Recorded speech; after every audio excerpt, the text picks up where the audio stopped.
తెలంగాణ ప్రభుత్వ ఉద్యోగులకు సంబంధించిన పీఆర్సీ షిప్మెంట్ అంశం ఇప్పుడు కీలక దశకు చేరుకుంది. ప్రస్తుతం వస్తున్న లెక్కలు, చర్చలు చూస్తుంటే నిజంగా ఎంత జీతం పెరుగుతుంది అన్న సందేహం ఉద్యోగుల్లో పెరుగుతుంది. అందుబాటులో ఉన్న సమాచారం ప్రకారం ప్రభుత్వం 5 డిఏలను షిప్మెంట్లో విలీనం చేసే అవకాశంపై చర్చ జరుగుతుంది. అయితే ఈ 5 డిఏలను కలిపిన మొత్తం శాతం సుమారు 9.562% మాత్రమే ఉంటుందని అంచనా వేస్తున్నారు. ఇది లెక్కల్లో ఎలా పనిచేస్తుందంటే ఇప్పటి బేసిక్ పే మీద ఈ 9.562% కలిపి కొత్త బేసిక్‌ను నిర్ణయిస్తారు.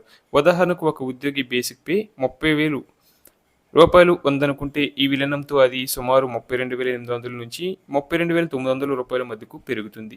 కానీ ఇక్కడ గుర్తుంచుకోవాల్సిన విషయం ఏంటంటే ఈ పెరుగుదల పూర్తిగా కొత్త లాభం కాదు. ఎందుకంటే ఈ శాతం ఇప్పటికే డీఏ రూపంలో జీతంలో భాగంగా ఉంది.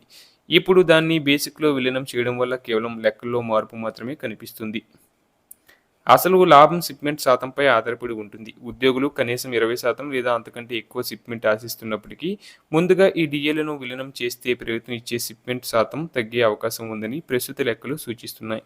దీంతో మొత్తంగా చూసినప్పుడు జీతం పెరిగినట్టు కనిపించినా చేతికి వచ్చే నిజమైన పెరుగుదల ఆశించిన స్థాయిలో ఉండకపోవచ్చు.